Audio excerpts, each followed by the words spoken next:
Wala nang intro-intro, no? Diretso na kaagad tayo sa 2 Samuel 13 dahil mahaba yung chapter na yan. But marami tayong pwedeng makita doon sa book na ito. But we will be focusing on a specific theme which is anger, but not everything in anger. Actually, ang topic natin dito ay sinful anger or yung tinatawag na unrestrained anger.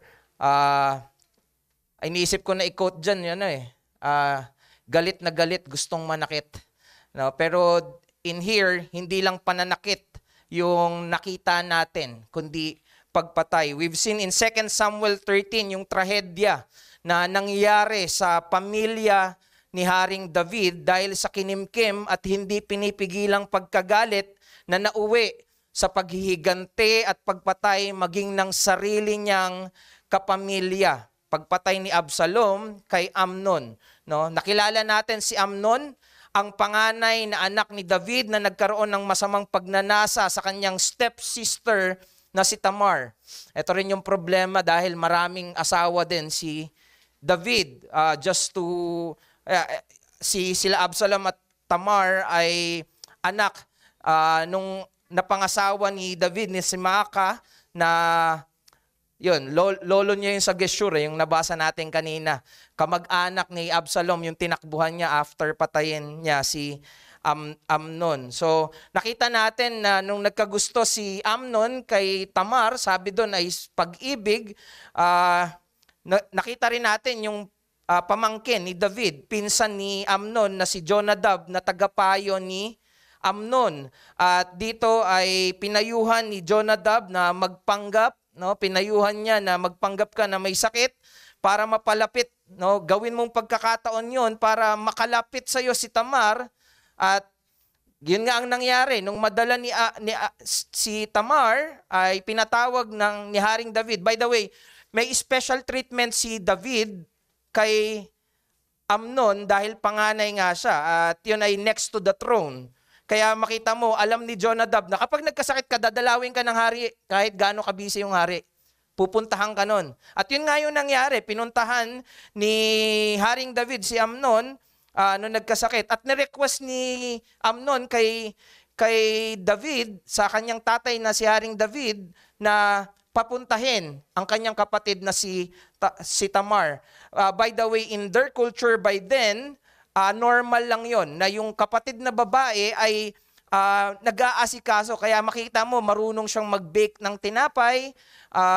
Normal na gestures yon. Pagpapakita na I want to have a closer relationship to my sister, half-sister. Pero alam natin sa pagkakabasa natin na hindi ito yung layunin ni Amnon. Masama yung layunin ni Amnon kay Tamar. At ang nangyari, nung madala si Tamar ay pinapasok sa silid. Pinalabas yung mga tao, pinapasok sa silid. Yun yung wordings, no? Hayaan mo kong kumain sa kamay ni Tamar. Kasi nga, yung intimate and closer relationship. Tignan nyo, may sakit ako, mahinang-mahina ako. Gusto kong kumain. So, ganun yung picture. At sinamantala yon ni Amnon at ginahasa niya si Tamar. Matapos yung pangahalay, imbis na pagsisihan ang ginawang kasamaan ay galit na pinagtabuyan si Tamar ni Amnon. At ito'y nag-iwan kay Tamar ng isang matinding kahihiyan at kalungkutan. No, nang mabalitaan ito ng kapatid ni Tamar na si Absalom, hindi siya agad gumante. So we've seen the characters in the 2 Samuel 13, si Amnon, ang magkapatid na si Absalom at si Tamar at si Haring David, ganun din si Jonadab so far, no? At yung pananahimik ni Absalom ay para pagplanuhan, no? Pagplanuhan yung pagganti kay Amnon. So, kinimkim ni Absalom ang kanyang galit for 2 years.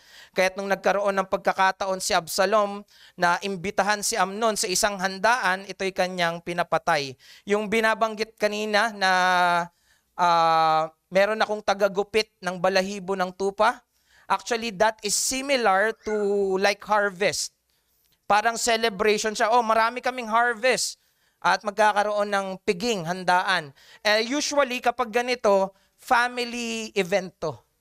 So, inimbitahan niya yung mga kapatid niya at ginamit yon na pagkakataon ni Absalom para patayin si Amnon. At matapos yung pagpaslang, tumakas si Absalom sa Geshur, sa lugar ng kanyang lolo, tumakbo sa lolo, tumakbo sa mga kamag-anakan.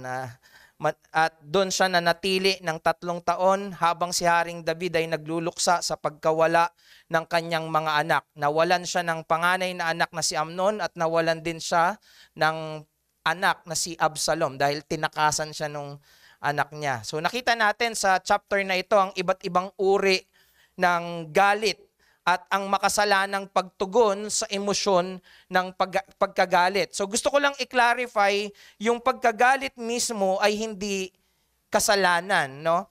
But letting it rule us, doon tayo nagkakasala. Sabi yan sa Ephesians 4:26 to 27, be angry and do not sin. Magalit ka pero huwag kang magkasala. Do not let the sun go down on your anger and give no opportunity to the devil. So ang pinapakita dito, anger needs to be managed and be controlled. Kung hindi, ito yung mag-rule over sa'yo. So yan yung nakita natin in 2 Samuel 13. 3 klase. Actually, nung tinatry kong 3 yung nakita ko. Yung galit ni Amnon, ano yung klase ng galit niya? Makasalanang pagkagalit. No?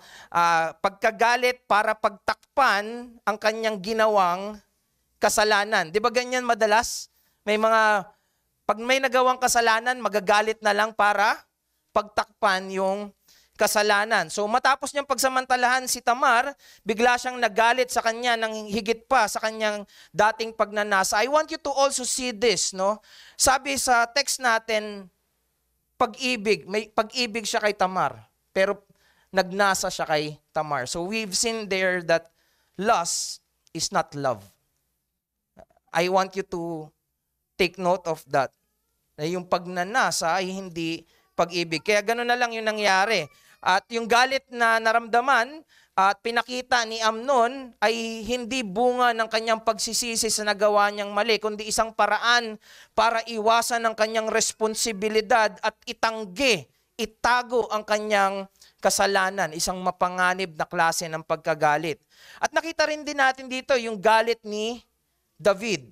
No, matuwid yung pagkagalit niya dahil yung pagkagalit niya ay dahil doon sa naranasan ng kanyang anak na injustice, no? Dahil doon sa kasamaan na yon, ngunit itong pagkagalit na ito ay hindi naman tinugunan ni David. Kaya after nating makita na mabasa na galit siya on verse 21, hanggang doon lang. Wala na siyang ginawa. 2 years ang nakalipas, walang nangyari. So, walang ginawang aksyon si David para bigyan ng hustisya si Tamar o disiplinahin man lamang ang kanyang anak na si Amnon. Ay ang ganitong klase ng galit ay pagpapakita ng kawalang katarungan at pagpapabaya sa tungkulin bilang tagapangunang hari at bilang gumagabay na tatay.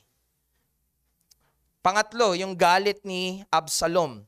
Dito, matuwid din yung pagkagalit sana ni Absalom sa nagawang kasalanan ni Amnon sa kanyang kapatid na si Amar.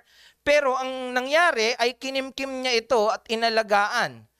Perhaps we can say na inaantay ni Absalom na yung tatay niya ang mag-perform ng justice dahil nasa kanya ang kapangyarihan. Pero after 2 years, dahil hindi niya nakita na tinugunan ito ng kanyang tatay, maaaring dito na nakimkim yung galit at yung galit ay naging paghahangad na pagpatay. Dito natin nakikita na ang hindi pinapangasiwa ang galit ay nag-uugat sa matinding sama ng loob na sa huli ay nagdudulot ng mas malaking trahedya at dito ay pagkasira maging sa sariling relasyon o pinakamalapit na relasyon, ang pamilya. No?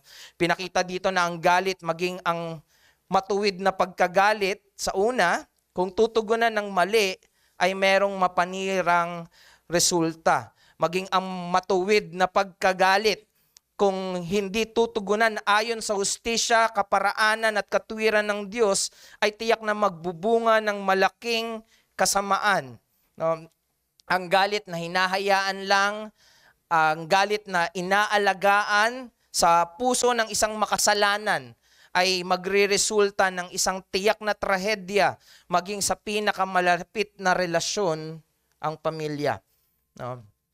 Ang hindi na pangasiwang emosyon ng galit ay nagbubunga ng isang puso na handang pumatay at manakit na ang dulo ay kapahamakang hindi maganda kundi napaka-pangit. Kaya yung pangangaral natin dito ay ito, no? Unrestrained or unmanaged anger breeds a heart of a murderer that will surely leads to series of disaster.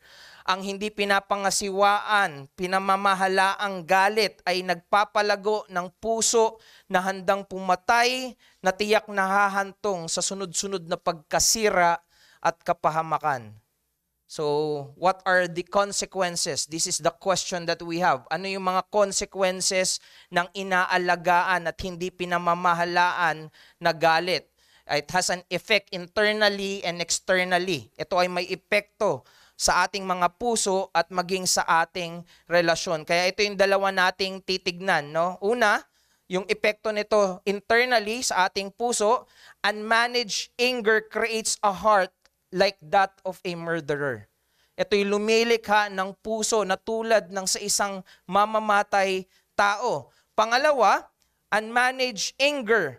Ito yung epekto naman externally in our relationship. Unmanaged anger will surely lead our relationship to a series of disaster. Kahit pa yung closer relationship natin, it may cause disaster, no? So, tignan natin yung una, the making of a murderer from verse 20 to 29. Makikita natin dyan, si Absalom ay inutusan niya yung kanyang mga tauhan, makinig kayo kapag nakita nyo na sa alak, lasing na si Amnon, no? Patayin niyo siya. Yung wordings nga dito, huwag kayong matakot, no? Yung sinasabi niya, parang yung wordings ni Moises kay kay Joshua, Huwag kayong matakot, akong bahala sa inyo. Tapos malaman-laman ng mga tauhang pumatay kay Amnon, tatakasan lang sila ni Absalom. But we've seen here yung pagkabigo, no, ni Absalom na idil yung galit na nararamdaman niya sa injustice na naranasan ng kapatid niya. Ito'y mas lumalim. It deepens into bitterness, and this unchecked rage transform him into someone capable of great harm. Unang pagpatay, no, ni Absalom. Around that time, siguro si Amnon ay nasa 25 years old, estimate na edad ni Amnon dito. Samantalang si Absalom nasa early 20, mga 20 perhaps, 18 to 20. Si Tamar ay nasa around 15 to 18. Mga ganyan yung edad. So 20 years old, papatayin yung 25 years old. Ito yung tragic story ni Absalom. Nagsimula ito sa kanyang kapatid na si Tamar na ni-rape again, at nagalit siya pero hindi niya pinahalata yung galit niya. Again, natural at dapat lang na magalit si Absalom sa nagawang kasalanan ni Amnon. Pero dapat din nating tandaan yung responsibilidad natin sa pagtugon sa mga ganong klase ng mga pangyayari ay hindi pagkikimkim ng galit kundi pagpapasakop sa Diyos at huwag labagin yung utos ng Diyos. Ang solusyon sa kasalanan ay hindi isa pang kasalanan. Ang solusyon sa kawalan ng hustisya ay hindi isa pang kawalan ng hustisya. Instead of addressing the situation in a godly and constructive way, which is everyone's responsibility, ang ginawa ni Absalom, hinayaan niya na mag-worsen yung nararamdaman niyang galit. Mas inalagaan niya pa nga yung kanyang galit. So we've seen here yung progression ng kanyang galit, yung kanyang kasalanan, no? Hindi niya chinecheck yung galit niya. So as we see in 2 Samuel 13, Absalom's hatred for Amnon grows over time. For 2 years, he nurtures his resentment in silence, refusing to speak to Amnon, either good or bad. Hindi siya nagsasalita ng mabuti o ng masama kay Amnon. But this silence was not peace for Absalom. Hindi kapayapaan yung meron kay Absalom nung siya ay nanahimik at hindi nagsalita ng mga mabuti o masamang bagay kay Amnon. It was a calm before the storm.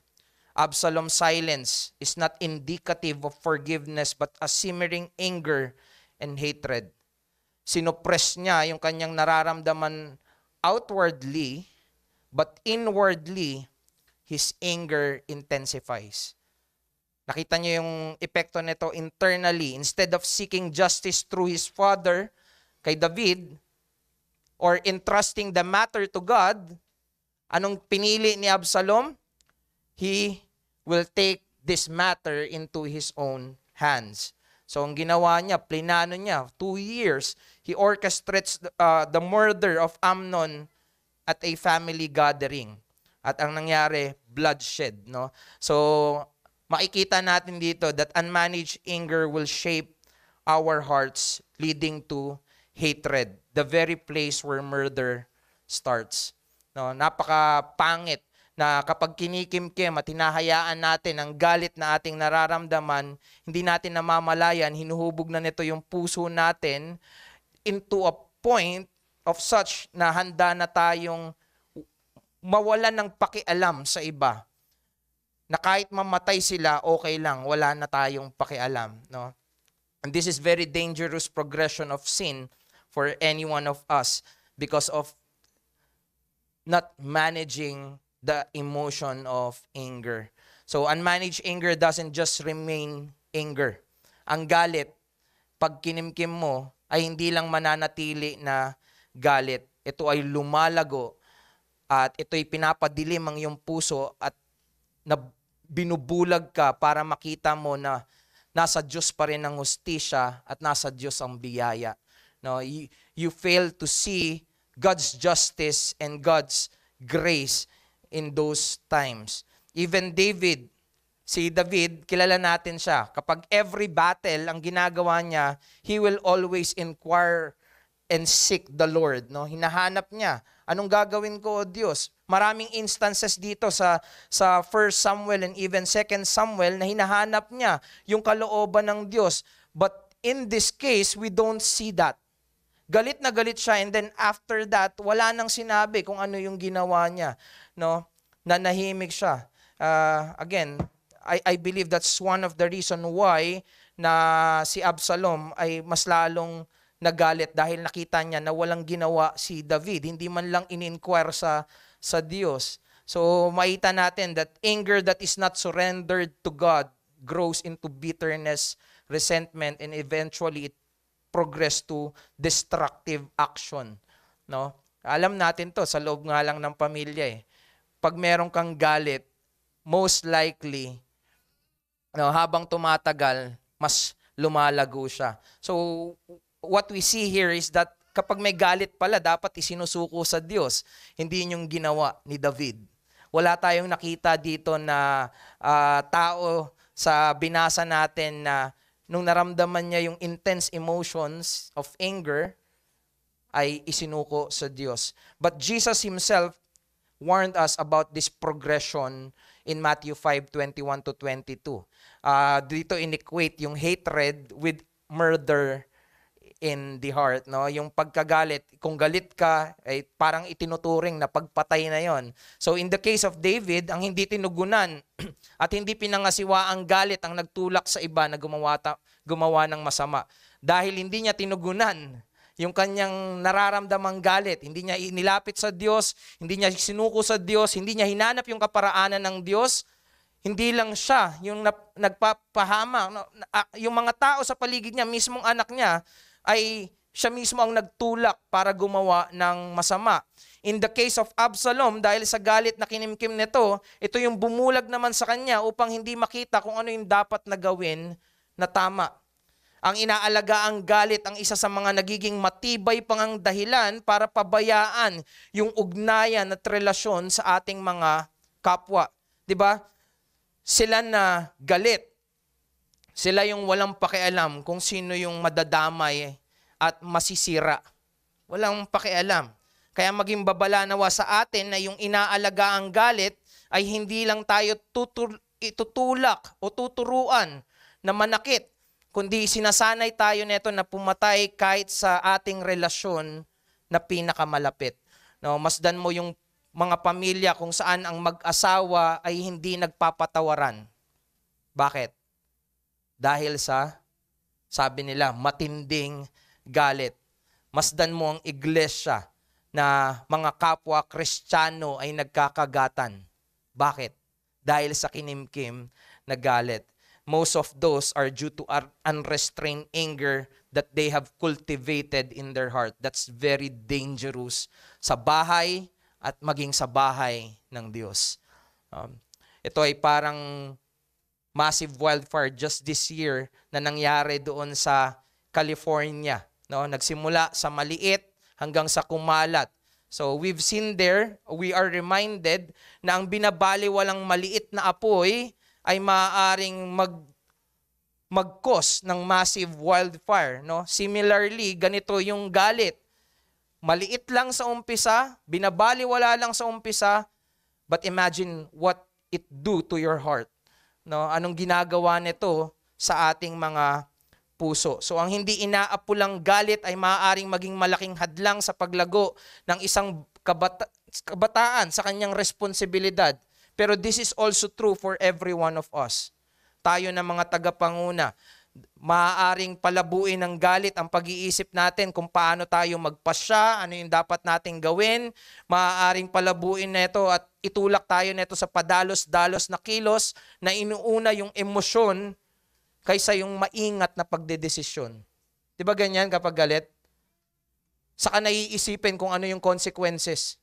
Ang mahalaga, mai-release ko muna tong galit na to. No? We don't know what we're talking and what we're thinking kapag ganun. No? Ang 2 Samuel ay malinaw na pinapakita yung katotohanan na kapag kinimkim mo at pinagyaman mo yung galit, ito ay nagdadala sa iyo sa paghihigante o pagpatay.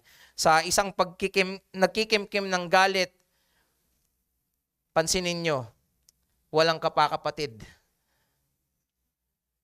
Sa isang tao na nagkikimkim ng galit, para sa kanya, walang kapakapatid. And that is very wrong. Kaya yung hamon sa atin, do not allow anger to rule us. We should take it to God before it shapes our heart for harm. No? Sa mga nagawang mali, we do not have ways to undo it.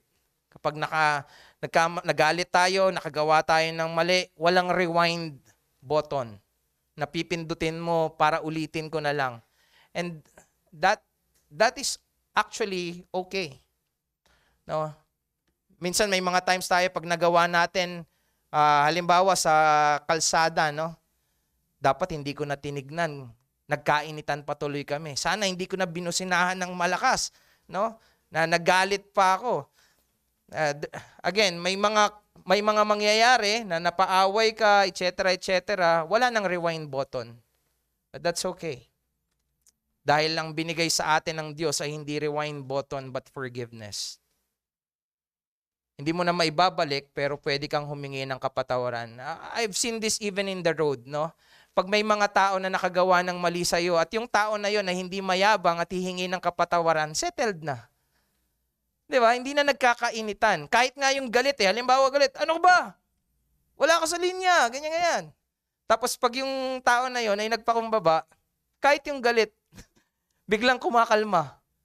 Sige, okay lang. Magkakaayos. No, hindi sa lahat ng oras, but again, what we can do as Christian is to initiate humbleness and seek for forgiveness. Kung mali ka, humingi ka ng tawad. Huwag yung ikaw pa yung galit, no? Tandaan natin, ang pinagyayaman ay hindi kasalanan kundi biyaya ng kapatawaran. Paano hihingi ng tawad kung ikaw mismo ay mayabang? Anger must be dealt with quickly and righteously. Dapat idinidil natin ng mabilisan at ng tama, no? Yun yung nakita natin. in the Old Testament. We must surrender our desire for vengeance and trust God's justice. Dahil sabi ng Diyos, ako ang maghihigante, ako ang magpaparusa. Pero tagal eh. Ako nang bahala. Ganyan tayo. So again, we must seek to reconcile with others and forgive even when it is hard. Kaya maganda yung Colossians 3:13. Baka may pangangaral tayo dito sa susunod about forgiveness naman, no? Sabi doon sa Colossians, pagtiisan ninyo ang isa't isa. At kung sino man ay may reklamo laban sa kanino man, magpatawaran kayo sa isa't isa. Kung paanong pinatawad kayo ng Panginoon ay gayon din naman ang inyong gawin. No? But tinatanggal natin sa picture ang Diyos eh. Ito yung nakita natin na hindi ginawa ni Absalom, no? Dahil sa galit na inalagaan ng kanyang responsibilidad sa Diyos, yung responsibilidad niya sa kanyang pamilya at sa kanyang sarili ay hindi niya nagawa kundi kanyang napabayaan. Maybe you've seen this in yourself in different situation. Perhaps nandun ka na sa point na tingin mo totally messed up na yung nangyayari sa buhay mo dahil sa galit or dahil sa galit ng iba na hinahayaan lang. The damage may be too much for you at hindi mo alam kung saan ka magsisimula. Again, it's never too late to start again with God. Repent of your sin, seek His way.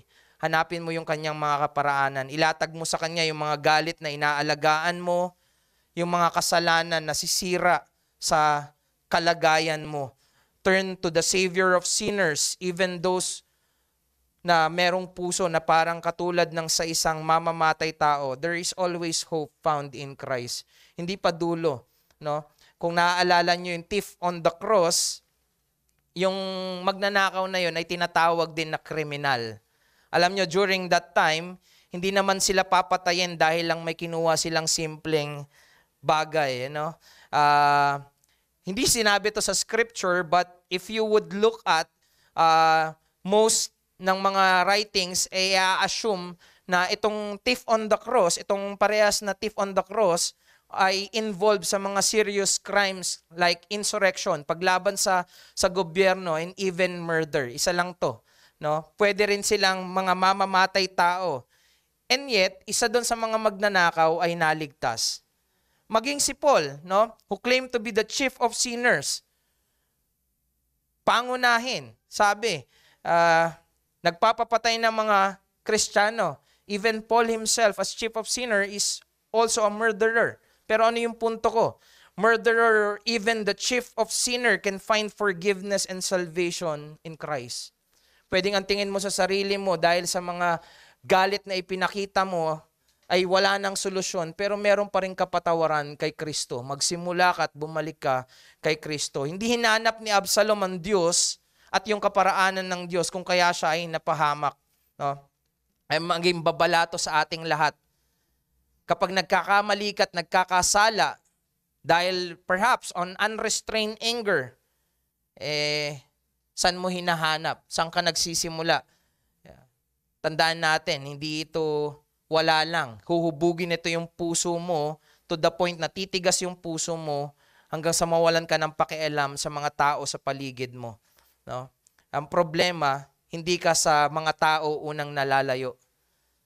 Kapag inalagaan mo yung galit, sa Diyos ka unang nalalayo.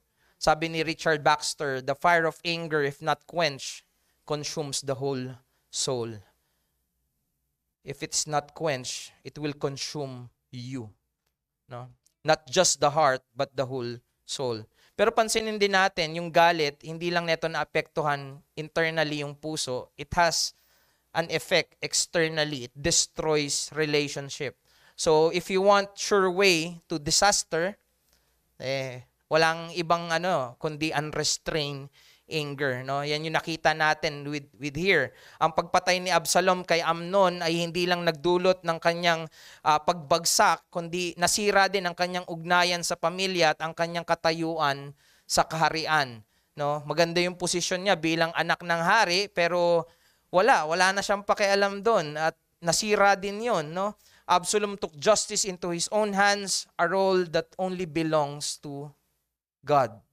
No, dapat sa Diyos pero kinuha ni Absalom. At imbis na harapin ang kanyang kasalanan at sumisi, tumakas siya sa Geshur, no? At tuluyang naputol ang kanyang relasyon sa kanyang ama at nalayo sa kanyang pamilya. Imbis na siya yung mag-aalaga kay Tamar. Alam nyo, kapag nagahasa ang babae, even in the culture of Israel, yung sinasabi na hinawakan ni Tamar yung kanyang ulo, ang ibig sabihin nun, wala na siyang future. No? Para siyang mismong namatay. Kaya pag matinding pagluluksa yun, dahil wala na siyang magiging asawa in the future din dahil ginahasa na siya ni Amnon. So ang nangyari, tumira siya kay Absalom. Pero anong ginawa ni Absalom? Nung pinatay niya si Amnon, tumakas siya at yung responsibilidad niya na sana, dahil hindi ginawa ni Amnon, siya yung gagawa para alagaan si Tamar, maging si Tamar ay tinakbuhan niya. At least napatay niya yung kapatid niya na si Amnon. Yun yung nasa isip ni Absalom, no? Makikita natin dito na dahil sa pinabayaang kasalanan, ito ay nagbunga ng sunod-sunod na hindi magandang pangyayari. Nalayo si Absalom, nagrebelde at kinalaunan ay namatay. Kasi nilabanan niya rin, no? Maging si David, nilabanan niya yung kanyang sariling pamilya. Pinakita lang nito kung paanong nauuwi sa kapahamakan ng isang galit na pinabayaan at inaalagaan. No? Unchecked anger can harm our relationship with family, with friends, even with other relationship that we have. Isa itong malinaw na paalala na ang hindi napipigilang galit ay nagbubunga ng hindi mapipigilang pagkawasak. No, pagkawasak ng relasyon, emosyonal na kaguluhan at kapahamakan. So we see here, disaster to oneself and other is the sure aftermath of unrestrained anger. Kapag ang galit ay hinayaan at hindi pinigilan, nauuwi ito sa mga desisyon at aksyon na punong-puno ng kasiraan. Ito yung pinanghawakan ni Absalom, imbis na hanapin ang Diyos. Kaya mas napahamak siya. So para ang unrestrained anger pala ay parang sasakyan na walang preno. Sasakay mo yung pamilya mo, idadrive mo, huwag kang umasa na hindi kayo mapapahamak, na hindi ka masasaktan at ang pamilyang dala-dala mo. So imagine that. Handa ka bang isakay yung pamilya mo sa isang sasakyan na walang preno? No, you will not risk that. Pero many of us will cater a kind of anger that may ruin our family. And nawa hindi natin hangarin na mangyari pa sa atin bago tayo maniwala. We've seen many families, broken families, because of unrestrained anger. No, sabi ni Thomas Brooks, he who let his anger go unchecked opens the door to sin and lead himself into snares of death. Binubuksan daw nito yung pintuan para makapasok yung kasalanan. Ito yung nangyari kay Absalom, no? Inalagaan niya yung galit for 2 years. Anong nangyari? Yun yung sumira sa kanyang pamilya. For 2 years, he said nothing good or bad to Amnon. Hindi dahil pinatawad niya si Amnon, kundi dahil nagpaplano siya ng masama. No? Hindi ito yung naging solusyon. At dahil hindi niya hinanap yung solusyon sa Diyos, ito yung nagbunga ng pagkawasak sa kanyang pamilya. Absalom thought that by avenging his sister, he would fix things. Kung igaganti ko yung kapatid ko, maaayos ang lahat ng ito. Yun ba yung nangyari? Hindi. He actually lost everything. His home, his father's trust, ultimately his life. Namatay si Absalom. No? While seeking justice for Tamar was right, Absalom pursued it in the wrong way. Ito ay makasalanang galit na nagtatago sa damit ng hustisya. Pero, again, ang kasalanan ay kasalanan. Kahit anong pagdadamit mo dyan, ito ay mananatiling kasalanan. At ang kasalanan ay nakakasira at nakamamatay. Kaya we are to consider the devastation that Absalom's unchecked anger brought upon his life and relationship. Kung totoo to kay Absalom, ito'y totoo at pwedeng mangyari sa bawat isa na nagkikimkim ng galit. Kaya kung meron kang galit, huwag mong patagalin. You should act now bago ito lumago at hindi mo na kayang kontrolin. Hanapin mo yung reconciliation with the people. Seek for healing and bring your anger before God for His cleansing and health. Yung paglilinis at tulong ng Diyos ay hanapin mo sa mga unmanaged emotions like anger. Do not take justice into your own hands. When you see this dangerous emotion of sinful anger, do not ignore sin. Deal with it with repenting. Ang tanging paraan at solusyon sa kasalanan ay pagsisisi at pananampalataya kay Kristo. Huwag mong hayaan na yung galit mo yung magdidikta ng iyong mga susunod na gagawin. Dahil kung galit ka, kahit yung mga taong di mo kagalit, ay nadadamay. No? Ito yung kapangitan ng galit eh. Hindi naman kayo yung magkaaway, pero dahil galit ka, di ba minsan, kapag nagtatrabaho ka, nagalit ka dun sa klase ng trabaho mo, yung anak mo walang kamalay-malay, nadadamay. Dahil doon sa galit. So again, kapag may nagagawa kayong mali o may nagagawang mali sa'yo, ang tanong ay, tumutugon ka ba katulad ni Absalom? Or do you respond like Christ? No? Ito yung kagandahan kapag nagbabasa ka eh. Lagi mong hinahanap si Kristo sa binabasa mo. Eh walang binanggit na Kristo, pero dahil hinahanap mo si Kristo, makikita mo si Kristo. So, ang pagtugon ba natin ay katulad kay Absalom o katulad ng kay Kristo? So, pag pinagkumpara natin yung dalawa, si Absalom, nung nakita niya yung injustice, he was silent with the intention to kill. Pero when we look at Christ, sa paligid ng mga injustice, mga kasalanan, Christ was silent with the intent to bring life. That's the beauty of Christ. At the cross, Christ bore the greatest injustice. Yet instead of responding with wrath, He offered Himself with love. Anong dinala niya? Katubusan, imbis na kapahamakan sa kanila ng mga makasalanan. Kung yung pagtahimik ni Absalom, it is fueled by hate, Christ's silence was fueled by love and His grace. Yung modelong titignan sana ni Absalom kung paanong i-handle yung galit mula sa kawalan ng hustisya, si David, walang ginawa. Anong ginawa ni Absalom? Ako nang bahala. Pinagkatiwala niya yon sa kanyang puso ng makasalanan at yung puso na yon ang nagdala sa kanya sa pagpatay.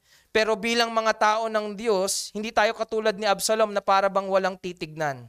Bilang mga Kristiyano, meron tayong titignan na Kristo. Ba't natin gagawin ang paghingi ng kapatawaran at pag-handle ng galit? Eh, parang lugi ako ah. Ako yung nagawa ng masama, dapat lang magalit ako. Ba't ako magpapatawad? Ano? You're not acting like a follower of Christ. Kung ikaw ay pinatawad ng Diyos when you do things na karapat-dapat lang ng galit. No? Pero instead of wrath, ang natanggap natin ay pagpapala sa Diyos. Eh, we should do the same thing with the people around us na nakakagawa ng galit sa atin. No? Sabi ni John Flavel, he that is slow to anger is a true imitator of Christ. But he that is hasty and furious resembles Satan. Ngayon, ang tinatanong sa atin, sinong tinutularan mo whenever you feel angry? Si Kristo ba? O si Absalom na tinularan si Satanas? Ang demonyo. No? No matter what disasters we are in, we can come and look to Christ.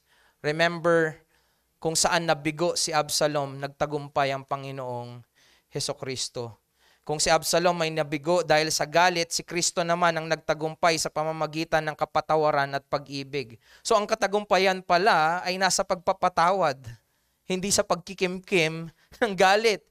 Kaya't lumapit tayo kay Kristo ngayon. Hilingin natin na turuan tayo na pamahalaan ng ating mga galit. At kung meron may mga nasirang relasyon dahil sa galit, huwag tayong matakot humingi ng tawad at makipagkasundo. So mga kapatid, ang kwento ni Absalom ay hindi lamang isang babala, kundi isang paanyaya pa rin sa atin. Ito'y paalala sa atin na ang galit na hindi pinangangasiwaan, pinamamahalaan ay maaaring magdala ng pagkawasak sa ating sarili, sa ating mga relasyon, sa kapwa natin mga tao at maging sa Diyos.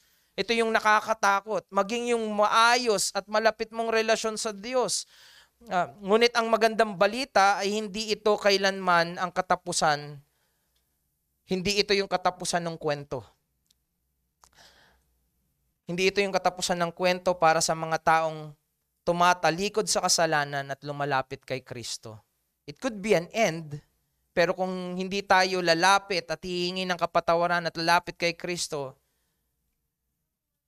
it would be destruction for us. Kung meron kang galit na inaalagaan sa puso mo ngayon, huwag mo itong hayaang sirain ka at yung mga taong mahalaga sa'yo. Ang Diyos ay maawain at handang magpatawad, magbigay ng bagong simula. At alam nyo paano niya ginawa yon? Binigay niya sa pamamagitan ng Panginoong Hesukristo. Si Kristo ang tumutulong sa atin na pamahalaan ng ating emosyon sa paraan ng nagbibigay ng kaluwalhatian sa Kanya. Siguro one last thing here. Maalala natin na si Jesus, siya ang Panginoon. No? The Lord is the Lord over our strongest emotion. Just like how Jesus calmed even the raging storm. Si Jesus lamang ang makapagpapakalma ng mga emosyon na tila bagyo sa ating mga puso. Maging ito man ay bagyo ng matinding pagkagalit katulad kay Absalom, o bagyo ng matinding kalungkutan tulad ng kay Tamar, o sunod-sunod na bagyo ng hinanakit tulad nung kay David. But no emotion is too strong for the Lord to rule over. Walang damdaming napakalakas na hindi kayang pamunuan ng Panginoon. Pero again, remind yourself, hiwalay kay Kristo, tayo ay pamumunuan ng ating mga makasalanang damdamin o emosyon. Ang galit na hindi napangasiwaan ay magiging puot, magiging lungkot, at hindi ka ilalapit nito sa Diyos. No? Kung paanong ang puot ni Absalom ay humantong sa pagpatay, ang ating kasalanan kapag hindi natin pinagsisihan ay hahantong sa pagkawasak. Si Jesucristo, ang Panginoon ng lahat ng nilikha, siya rin ang Panginoon ng puso ng mga tao. Dinala niya sa krus ang bigat ng ating kasalanan, pati ang ating mga sirang emosyon. Siya yung namatay at muling nabuhay, hindi lamang upang iligtas tayo sa hatol, kundi upang bigyan tayo ng bagong puso. Isang puso na hindi na kailangan alipinin ng galit o ng takot o ng kawalan ng pag-asa, kundi mamuhay ayon sa kanyang mabuting kalooban at ayon sa kanyang kapayapaan. Kung ang iyong puso ay magulo, kung ang iyong damdamin ay parang isang bagyong hindi mo kayang pigilan, lumapit ka kay Kristo. Isuko mo sa Kanya ang iyong sarili at bibigyan Kanya ng kapayapaang hindi kayang abutin ng kaisipan. No? Pagsisihan mo ang iyong kasalanan, manampalataya kay Kristo at hayaang Siya ang maging Panginoon ng iyong puso, ng iyong buhay at ng iyong walang hanggan. No matter how overwhelming our emotions may seem, remember that Christ is greater. Alalahanin mo, our emotions may feel overwhelming at times, but they are not sovereign. Christ is. Sa pagkakasala, huwag kang tumulad kay Absalom na tumakbo sa mga kamag-anakan doon sa Geshur. Tumakbo ka sa Diyos. Lumapit ka kay Kristo. Manalangin tayo. Aming Diyos, maraming salamat dahil tinuturuan mo kami ng mga katotohanan na hindi dulo yung kapahamakan para sa mga magtitiwala sa inyo. Dalangin ko, Panginoon, na huwag niyo kaming hayaan na magkaroon ng puso na handang pumatay, kundi puso na may pakialam sa buhay. Allow us to give ourselves to you who gives life.